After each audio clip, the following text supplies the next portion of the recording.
제목을 한번 같이 읽겠습니다. 시작. 왜 실로암 못에 가서 씻으라 하십니까? 아마 한국에서 제일 유명한 복음성가를 들라면 아마 실로암이라는 복음성가가 아닐까 싶습니다. 심지어 유튜브에 아주 조회수가 많이 나오는 동영상 가운데 군인들이 부른 실로암이라는 노래를 들어보신 적이 있으실 겁니다. 한번 보시겠습니다. 볼륨이 안 나오네요.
실제로 훈련소에서 저 노래를 같이 불러보신 분도 아마 이 자리에 계실 것 같습니다. 그런데 저렇게 열정적으로 실로암 노래를 부르는 저들이 실로암이라는 뜻을 알고 부르는 것일까요?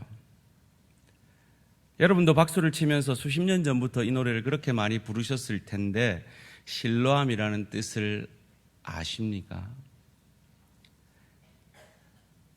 왜 예수님은 이 실로암 연못가에 굳이 진흙을 소경의 눈에 바르시고 예루살렘 성전에서 가장 낮은 그곳 실로암 못으로 그에게 가라 하셔서 그의 눈을 고치시는 걸까요? 수많은 표적 가운데 예수님은 말 한마디로 죽은 자를 살려내시지 않았습니까? 그런데 왜 이런 복잡한 과정을 거치시는 것일까요? 예수님은 지금 기적을 행하고 계신 것이 아닙니다. 표적을 행하고 계신 겁니다. 이 표적과 기적의 차이는 무엇이라고 했습니까? 기적은 기적 자체가 목적입니다. 그런데 표적은 그 기적을 통하여서 예수님이 전하시고자 하는 메시지가 목적인 것입니다. 그 메시지를 오늘 본문 5절에서 이렇게 말합니다. 내가 세상에 있는 동안에는 세상의 빛이로다. 예수님은 지금 자신이 세상의 빛이 되셔서 하나님께로 인도하는 그 세상의 죄인들을 하나님께로 인도하는 빛 되심을 가르쳐 주기 위해서, 알게 하시기 위해서 이 표적을 행하시는 것입니다. 어떻게 해요? 7절 말씀입니다. 이르시되 실로암 못에 가서 씻으라 하시니 실로암은 번역하면 보냄을 받았다라는 뜻이라. 이에 가서 씻고 밝은 눈으로 왔더라. 여러분 실로암 뜻이 뭐라고요? 보냄을 받았다 혹은 보냄을 받은 자라는 뜻입니다. 우리 다시 잊어버리지 않도록 옆 사람에게 한번 실로암 뜻은 보냄을 받았다, 보냄을 받은 자라는 뜻입니다 나누시겠습니다.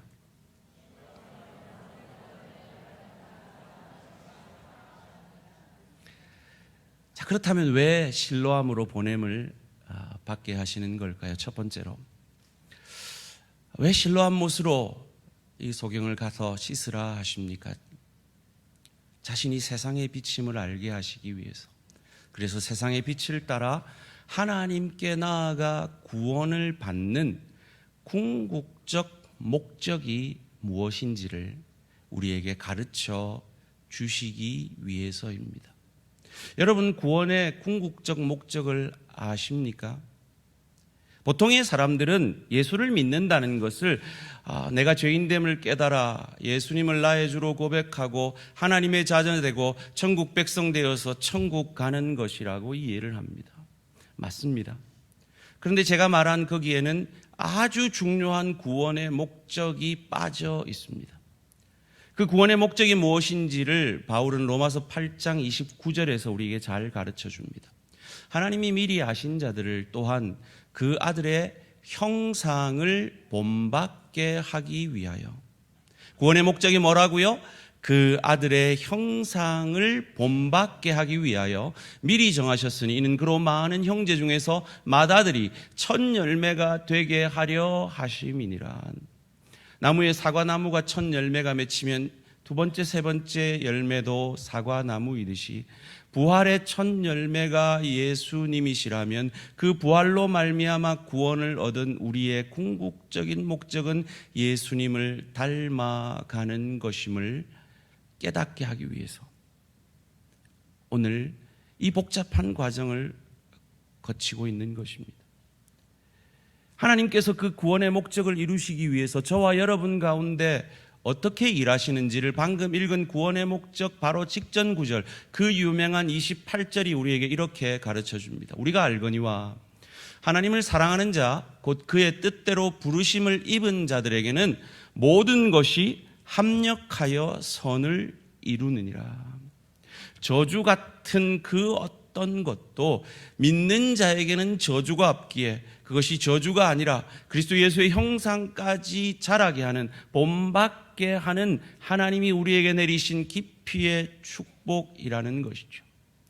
그래서 하나님은 어찌해서든 우리 안에 시작하신 그 구원을 반드시 완성하신다는 것입니다. 그 하나님의 열심이 얼마나 대단한지를 방금 우리가 읽은 구절, 다음 구절 30절에서 이렇게 말합니다. 또 미리 정하신 그들을 또한 부르시고 부르신 그들을 또한 의롭다 하시고 의롭다 하신 그들을 또한 영화롭게 하실 것이라 라고 하지 않고 하셨느니라 라는 완료형을 통해서 우리에게 시작하신 그 신분적 구원, 칭의의 구원이 하나님의 열심으로 반드시 수준적 구원, 영화의 구원으로 완성하실 것이고, 그것을 위해 우리 안에 예수를 주로 고백한 성령께서 우리 안에 역사하셔서 그 하나님의 열심으로 우리를 그리스도 예수의 형상까지 자라게 하시려는 이 구원의 목적을 우리에게 가르쳐 주시고자, 그냥 말 한마디로 그 감겨진 눈을 띄울 수 있는 예수님이 그의 눈에 자신을 상징하는 진흙을 침으로 바르셔서 그 죄인과 그 소경과 하나가 되게 하시고, 그 우스꽝스러운 모습으로 진흙이 떨어지지 않기 위해 뒤로 기울어져서 예루살렘의 가장 낮은 실로암까지 가서 그 가장 낮은 곳에서 가장 낮은 태도로 무릎을 꿇고 그 진흙이, 자신과 하나 되었던 그 진흙이 씻겨짐으로, 예수의 씻겨짐으로, 예수가 죽음으로 이 땅에서 사라지는 것 같이 예수의 은혜로 구원을 얻는 것입니다. 무엇을 통해서요? 그의 순종을 통해서요. 예수의 형상을 본받는다는 것이 무엇입니까? 그것을 바울은 빌립보서 2장 6절에서 8절까지 말씀 가운데 이렇게 잘 가르쳐 줍니다. 그는 근본 하나님의 본체시나 하나님과 동등됨을 취할 것으로 여기지 아니하시고 오히려 자기를 비워 종의 형체, 인간의 모습을 가지사 사람들과 같이 되셨고 사람의 모양으로 나타나사 자기를 낮추시고 죽기까지 뭐 하셨으니? 복종하셨으니, 순종하셨으니 그 십자가에 죽으심이라. 예수의 형상까지 자라난다는 건 무엇입니까? 순종한다는 것입니다. 그것이 구원의 궁극적 목적입니다. 그 목적을 우리에게 이루시고자, 그 목적을 우리에게 보여주시고자 소경의 순종을 들어 그의 눈을 띄워 주시는 것입니다.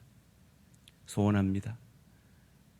주의 은혜로 눈이 띄어진, 영적 눈이 띄어진 저와 여러분 안에 시작하신 그 구원의 역사를 그 하나님의 열심 앞에 항복함으로, 하나님의 말씀 앞에 순종함으로 그리스도 예수의 형상까지 자라가는 저와 우리 모든 성도님들 되시기를 주님의 이름으로 축원합니다. 두 번째로, 왜 굳이 말씀하셔도 되는데 실로암 못으로 가서 씻으라 하십니까? 우리에게 이루어진 이 구원이, 영적 눈뜸이 내가 잘나서 내가 깨달아서 뜬 것이 아니라 전적 은혜로 구원 얻었음을 우리로 깨닫게 하심으로, 주의 은혜로 얻은 그 구원 앞에 우리로 겸손하게 하시기 위해서입니다. 제가 지금 그림을 하나 보여드릴 텐데요, 이것이 예루살렘 성전의 그림입니다. 여기 주황색으로 볼록볼록하게 되어 있는 저것이 예루살렘 성벽입니다. 사실은 이 실로암의 이 물은 그 성 안에서 자체적으로 솟아나는 샘이 아닙니다.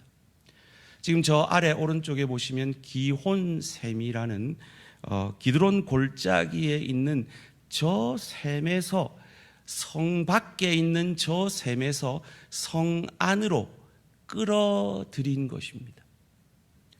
히스기야 터널을 통해서 말이죠. 그래서 여러분이 성지순례를 가면 이 히스기야 터널을 가보시는데요, 실제로 이 히스기야 터널에서 찍은 사진이 바로 이와 같은 사진입니다. 놀랍죠? 그들이 늘 성벽을 사이에 두고 적군에게 포위당하는 경우가 많았습니다. 그러면 그들은 먹을 물이 없어지죠. 그래서 그 기혼샘에서 이 성 안으로 물을 끌어들이기 위해서 이 히스기야 터널과 수로를 통해서 이 물이 성 안으로 들어오게 된 것입니다. 이는 마치 우리 인간 스스로는 구원받을 수 없어서 외부에서 우리의 구원을 위해 오셔야 했다는 것을 우리에게 잘 보여주고 있습니다. 인간 스스로는 구원받을 수 없었기에 하나님께서 하늘 보좌를 버리시고 이 인간 땅으로 오셔야 했던 것입니다. 그래서 그분이 인간이 되시고 우리가 늘 지는 그 시험을 우리 대신 이겨주시고 우리의 모든 죄를 전가받는 그 세례를 받으심으로 우리의 죄를 전가받으시고 십자가상에서 죽어주심으로 외부에서 오신 그 메시아 그리스도가 우리 죄를 위해 죽으시고 사흘 만에 부활하심으로 저와 여러분을 향한 구원을 완성하셨음을 믿으시기를 주님의 이름으로 축원합니다. 이 역사를 가장 잘 보여주는 의식이 금식입니다. 금식의 가장 중요한 목적은 내 음식을 내 안으로 넣어서 내 속에 있는 힘으로 사는 것이 아니라 외부에서 간섭하셔서 이 문제가 해결되어질 수 있다는 것을 보여주는 것이죠. 마치 이 실로암 못이 기온샘의 성밖 외부에서 흘러 들어온 것처럼 말이죠. 마치 창조주 하나님께서 이 인간 세상으로 흘러 들어오신 것처럼 말이죠. 그리고 가장 낮은, 가장 연약한 아기의 모습으로 이 땅에 오셨듯이 이 예루살렘 성전에서 가장 낮은 곳으로 흘러가서 그 가장 낮은 곳에서 가장 낮은 자세로 무릎을 꿇고 그 실로암 못에서 그의 눈을 씻음 받은 소경은 결코 교만할 수가 없는 것입니다. 그가 아무것도 한 것이 없는데 그의 눈이 띄어졌다는 이 감격 앞에, 자신이 아무것도 한 것이 없는데 받은 선물이 가장 세상에서 가장 큰 선물이기에 우리는 교만할 수 없고 하나님 앞에, 사람 앞에 겸손해야 하는 것입니다. 어떤 초등학교 2학년에게 문제를 냈대요. 내가 아무것도 한 것이 없는데 내게 선물을 주면 뭐라고 얘기해야 됩니까? 5글자 그랬대요. 여러분 정답은요? 고맙습니다, 감사합니다 잖아요. 근데 이 친구가 답을 썼는데 선생님이 맞게 할까 틀리게 할까 고민이 많았대요. 뭘 이런 걸 다 이러셔가지고. 제가 우리 성도님들에게 선물을 받을 때마다 참 그런 생각이 듭니다. 뭘 이런 걸 다. 나는 참 아무것도 한 것 없는 부족한 종인데 말이죠. 여러분, 인간이 선물을 줘도 우리가 그런 마음을 가져야 하는 것이 마땅한데 하나님이 우리에게 선물을 주셨습니다. 어떤 선물요?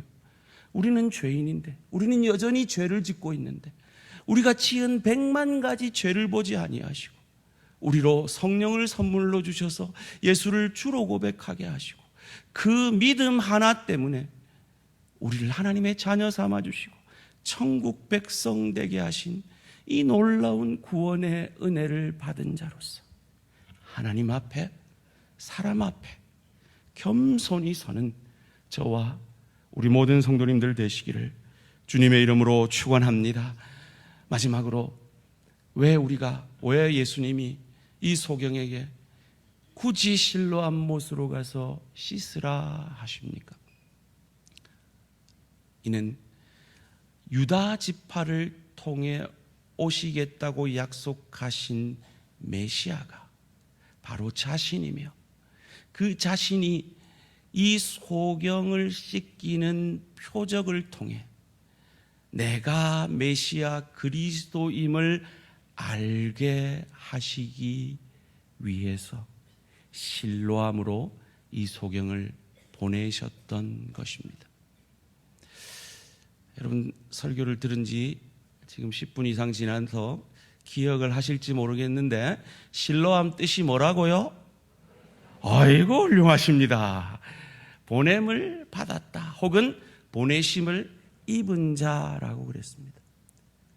여러분, 구약 성경은 오실 메시아에 관한 책이라 그랬죠.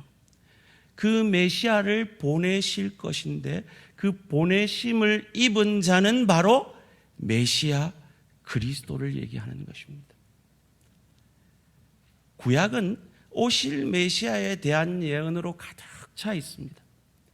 특별히 훗날 12지파를 이루게 되는 이 야곱이라는 사람의 이 죽기 전에 12아들을 축복하게 되는데요, 그 아들 가운데 유다라는 아들에게 축복할 때 이렇게 축복함으로 오실 메시아에 대한 예언을 해주고 계십니다. 창세기 49장 9절 10절 말씀 뜻을 생각하시면서 함께 읽습니다. 시작. 유다는 사자 새끼로다. 내 아들아, 너는 움킨 것을 찢고 올라갔도다. 그가 엎드리고 웅크림이 수사자 같고 암사자 같으니 누가 그를 범할 수 있으랴.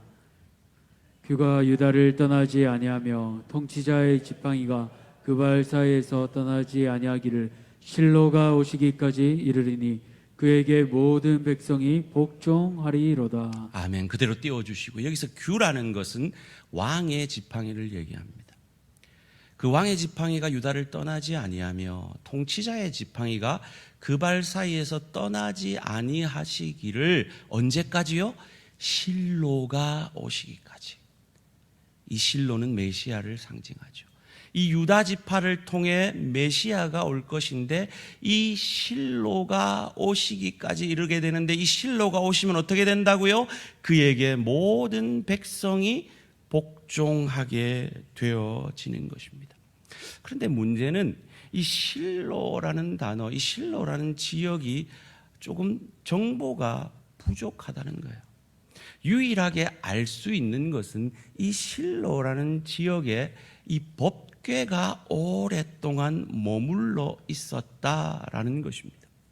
여러분, 지난번에도 말씀드렸지만 이 법궤는 성소의 지성소, 즉 홀리 오브 홀리, 그래서 일반 사람이 그 지성소에 들어가면 하나님의 거룩하심 앞에 죽을 수밖에 없는 이 지성소에 이와 같은 모습으로 놓여져 있다라고 말씀을 드렸습니다. 이 지성소의 그림을 보면요, 이 천사가 이렇게 지성소 위에 띄워주세요. 지성소를 그 법궤를 쳐다보고 있죠. 그리고 저 법궤 안에는 하나님의 크신 은혜에도 불구하고 그 은혜를 죄로 갚았던, 계속 띄워주세요. 죄로 갚았던 그 물건들이 들어가 있습니다. 뭡니까? 하나님의 크신 은혜로 내려주신 만나, 그런데 불평했던 인간들, 하나님이 세워주신 그 지도자 아론에게 불순종해서 아론의 쌍난 지팡이, 그리고 첫 번째 십계명 돌판을 주셨는데 금송아지를 만들어서 그 금송아지에 절하고 있어서 깨어지고, 두 번째 다시 십계명을 만들었던 그 돌판이 들어가 있는 거죠. 하나님의 크신 은혜와 인간의 죄인된 증거들이 저 안에 들어가 있는 겁니다. 그래서 인간은 죽을 수밖에 없고, 아니야 죽었던 죄인들이라는 거죠. 그런데 저 법궤 위를 따라해 보시죠. 시은좌, 하나님의 은혜가 임하는 자리라는 겁니다.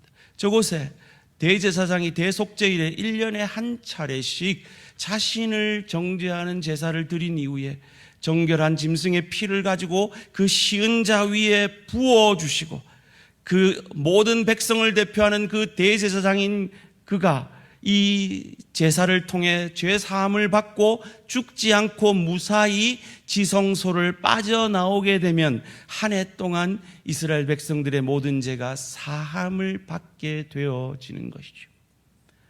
그러기에 이 시은자가 상징하는 그 법궤가 있었던 이 실로는 바로 온 인류의 죄를 사실 메시아 그리스도를 상징하는 것입니다.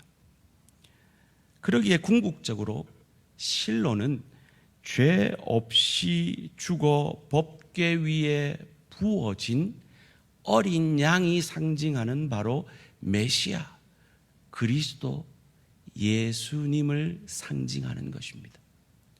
그리고 이 실로암 못은 바로 실로와 같은 의원이죠. 우리가 알다시피 아수르가 북이스라엘 10지파를 멸하였습니다. 그리고 혼혈 정책을 통해서 이 사마리아인이라는 종족을 만들게 되죠. 그래서 이 10지파는 지지멸멸하게 됩니다. 그리고 이후에 베냐민과 유다 지파, 이 유다 땅에 있는 그들도 바벨론에게 망하고 바벨론 포로로 70년간 잡혀갑니다. 그리고 다시 해방되어서 고국 땅으로 돌아오게 되는데, 그때 남은 종족은 다른 11지파는 지리멸멸하고 유다 지파만 남게 되어집니다. 그래서 그 땅을 유다 땅이라 그러고, 오늘날 이스라엘 백성들을 이스라엘인이라고 하지 아니하고 유대인이라고 하는 이유가 거기에 있는 것이죠. 만약에 여러분의 첫 조상이 받은 축복의 말씀이 있다면, 그것이 아무리 오래되었을지라도 족보와 족보를 통해 기억하시겠습니까? 안 하시겠습니까? 하죠.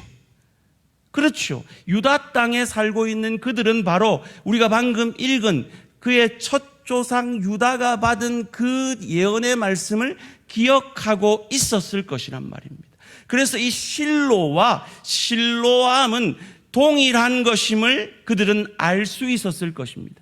그래서 저 저주받은 저 소경이 저 우스꽝스러운 모습으로 진흙을 이기고 예루살렘 땅에서 제일 낮은 그 실로암으로 가서 겸손히 무릎 꿇고 예수님을 상징하는 그 진흙이 씻겨 없어짐으로 말미암아 그의 눈이 띄어짐을 통하여서 실로암, 보내심을 받았다, 보내심을 받은 자가 이 소경을 굳이 말씀으로 고치지 아니하고 실로암 못으로 보내신 그분이 바로 생명의 떡이요 세상의 빛임을 알게 하시기 위해서 굳이 이 일을 행하고 계신 것입니다.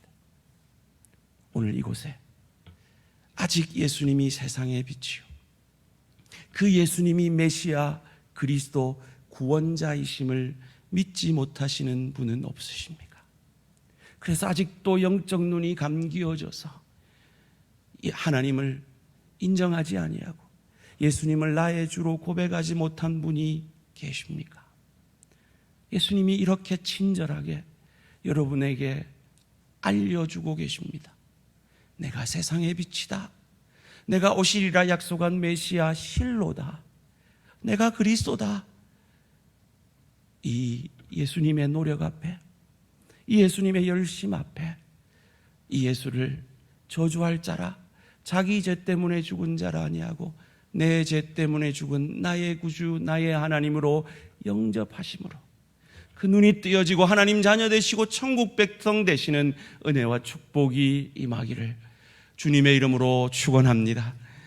이 요한복음에는요 여러 가지 신학이 나오는데 그 중에 아주 중요한 신학이 에고 에이미라는 고백입니다. 나는 무엇이다 라는 고백이 요한복음에서 계속 이어지고 있는데요, 우리가 살펴본 6장에서 나는 생명의 떡이다 라고 이 오병이어의 기적을 통해서, 아니 그 표적을 통해서 생명의 떡이라는 메시지를 전해주신 것처럼 이 소경이 눈을 뜨는 이 기적을, 이 표적을 통해서 예수님은 나는 세상의 빛이다 라는 것을 알려주고 계신 것입니다.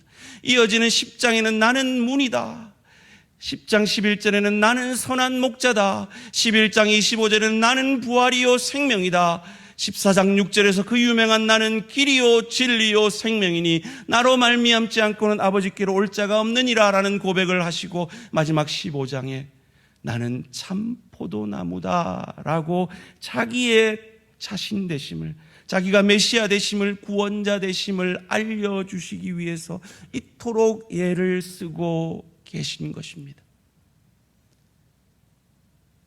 이 일을 내가 이루었으니 우리는 어찌해야 한다고 말합니까? 오늘 본문 요한복음 9장 4절 말씀 함께 읽겠습니다. 시작. 때가 아직 낮음에 나를 보내신 이의 일을 우리가 하여야 하리라. 밤이 오리니 그때는 아무도 일할 수 없느니라. 때가 아직 낮음에 나를 보내신 이의 일을 우리가 하여야 하리라. 나는 나의 보내신 일을 지금 하고 있지 않느냐? 내가 세상의 비침을 알게 하기 위해 저 어두움에 있는 맹인을 내가 고치는 것을 너희가 보지 않았느냐? 저것이 중요한 게 아니라 너희의 영적 눈이 뜨여져서 하나님의 자녀되고 천국 백성 되는 것이 중요하다. 그 일을 내가 이루었으니 이제 우리 함께 하자라고 말씀하고 계신 것입니다. 그 일을 우리가 함께 하기 위해 우리는 새생명 축제를 준비하고 기도하고 있습니다. 왜 우리가 이 새생명 축제에 참석해야 합니까? 여러분이 만약에 눈이 뜨여지지 않은 아직도 영적 장님이라면 여러분 참석하실 수가 없습니다. 이 일에 참석하시려면 여러분의 영적 눈이 뜨여진 참 믿음의 사람만이 참석하실 수가 있습니다. 왜요? 주님께서 나를 보내셔서, 하나님이 예수님을 보내셔서 나를 실로암 되신 예수님, 실로 되신 예수님, 메시아 그리스도를 주로 고백하게 하셔서 내 영적 눈이 뜨여지게 하셨으니, 그 주의 일을 예수님이 하셨으니 예수님이 말하기를 우리가 같이 하자. 나도 예수님이 누군가에게 보내셔서 아직 영적 눈이 뜨여진 장님에게, 영적 장님인 내 가족, 내 친구, 내 이웃에게 나를 보내셔서 하나님은 우리가 이 일을 하자, 이 구원의 일을 함께 하자 말씀하시는데 영적 눈이 뜨여지지 않고 어떻게 이 일을 함께 할 수가 있겠습니까? 만약에 여러분이 진심으로 예수를 주로 고백하고 영적 눈이 뜨여지고 오늘 죽어도 천국에서 눈뜰 자신이 있다면 그 놀라운 선물을 받아놓고 그 놀라운 축복을 받아놓고 그래 나만 천국 가면 되지 뭐, 내 남편은 그냥 지옥 가지 뭐, 내 형제는, 내 친구는 그냥 세상 즐기다가 지옥 가면 안 되겠나라고 우리가 어찌 말할 수 있겠습니까? 자, 지금부터 들어올 때 받으신 VIP 작전 카드를 꺼내시겠습니다. 혹시 들어올 때 이 카드를 받지 못한 분은 손을 좀 크게 들고 계시면 우리 교육자들이 나누어 드리겠습니다. 혹 볼펜 없으신 분도 꼭 손을 벌쓰신다 생각하시고 손을 좀 크게 들고 계시면 나누어 드리겠습니다. 여러분, 여러분의 가족 가운데, 여러분 친구 가운데, 여러분 이웃 가운데 아직 영적 장님인 분 생각이 나십니까? 여러분, 그냥 아무것도 모르는 사람한테는 사실 전하기가 쉽지가 않습니다. 그리고 전해도 잘 안 됩니다. 요즘에 대부분 전도는요, 관계 전도를 통해 이루어지고 있습니다. 여러분이 좀 안면을 잊고 이웃 가운데 인사하시는 분, 내가 정말 사랑하는 내 가족, 내 친구 떠올려 보십시오. 나는 천국 가는데, 나는 오늘 죽어도 천국에서 눈 뜨는데 그 사랑하는 가족, 내 친구, 내 이웃 그냥 지옥 가게 내어버려 두시겠습니까? 예수님이 우리에게 우리가 하여야 하리라 합니다. 예수님은 그냥 말씀 한마디로 그에게 기적 한번 보여주시면 예수 믿을 것 같은데, 하나님 굳이 이 전도에 미련한 것으로 우리 보고 같이 이 역사를 이루자고 하십니다. 한번 적어 보십시오. 저도요, 작년에 실패했던 우리 미장원 아줌마, 지금 제 머리를 이렇게 이쁘게 깎아주신 여러분, 지금 제가 오늘 일부 마치고 나오니까요, 누가 저보고 얼굴이 막 광채가 난대요. 그러면서 머리 깎으니까 뭐 10년은 젊어 보이신다 하나요? 그러면서 아무도 제 머리의 변화에 대해서 맞추신 분이 없습니다. 제가 오늘 달라 보이는 건 가르마를 바꿨기 때문입니다. 사랑하는 성도님들, 어제도 머리 깎으면서 이분이 평소에 하지 않던 얘기를 하세요. 정말 좌절이 있을 때 목사님은 어떻게 하세요? 제가 그랬어요. 찬스구나. 제가 2년 동안 소위 말해서 생감을 당한, 저와 참 편하게 지내는 휴대폰 아저씨 총각한테도 또 갈 거예요. 커피 하나 사들고 가서 초청장 줄 거예요. 오든지 안 오든지 이건 제 책임 아니죠. 왜요? 여러분 따라해 봅시다. 성공적인 전도는 성령의 능력 안에서 예수 그리스도만 전하고 그 모든 결과는 하나님께 맡기는 것이다. 그럼 우리는 성공하는 전도예요. 우리는 전하기만 하면 성공하는 거예요. 하나님 앞에 우리는 책임 다한 거예요. 그 다음부터 하나님이 하셔야 돼요. 그분이 여기 오셔서 복음을 듣는 것도 마찬가지예요. 저는 기도하며 최선을 다해 복음을 전할 것이지만 하나님이 역사하셔야 예수를 믿는 거예요. 이건 기적이거든요. 하나님의 성령의 역사 아니면 도저히 한 사람이 예수를 주로 고백할 수 없거든요. 계속 적으십시오. 작정하십시오. 한 사람이라도 적어보십시오. 이름 모르시면 요구르트 아줌마라고 적으십시오. 세탁소 아저씨라도 적으십시오. 여러분이 평소에 인사하고 지내시는 그분들, 어쩌면 그분들 가운데 하나님의 택한 백성들이 있을지 모릅니다. 그분들에게 우리가 복음 전하게, 복음 듣게 하는 것이 우리의 사명이지 않습니까? 계속 적으시고요. 제가 영상을 하나 보여드릴 텐데, 오래전에 제가 학생 때 분노의 영유라는 그 영화를 아주 감명 깊게 봤습니다. 제가 LA의 유니버설 스튜디오 가서도 다른 데는 안 가보고 그 분노의 영유 곳은 가볼 정도로 제가 감명을 받았습니다. 그때 감명을 받은 장면이 바로 이 장면인데요. 귀를 쫑긋하고 히어링을 잘 해보세요. 얘가 지금 이 사람들이 뭐라고 얘기하는지. Let me go, Bo. You go. We go. 됐습니다. 이 사람이 말합니다. Let me go. 나 그냥 나 그냥 죽게 내버려둬 라고 말합니다. 이때 이 주인공이, 손을 잡고 있는 이 주인공이 말합니다. You go, we go. 네가 죽으면 나도 죽을 거야. 이것이 모세가 그의 민족들을 향하여서 가진 마음이었습니다. 이것이 바울이 그의 민족들을 향하여서 가진 마음입니다. 저들을 구원하지 아니하시는 차라리 나의 이름을 생명책에서 지나가게 지워버려 주십시오. 제하여 주십시오. 하나님, 내 남편 구원하시지 않으려거든 저 지옥 가게 내버려 두세요. 내 자식들 돌아오지 않게 하시려거든 나 그냥 지옥 내버려 두세요. 내 사랑하는 친구 구원하지 않으려거든 나 그냥 내버려 두세요. 나 지옥 그 생명체에서 제해 주세요. 그 바울과 같은 믿음으로, 그 모세와 같은 믿음으로 우리가 기도하면 하나님이 응답하지 않겠냐 말이에요. 소망을 가지시고 그 하나님 앞에 작정하실 뿐만 아니라 오늘부터 이 VIP를 위해서 기도하시기 바랍니다.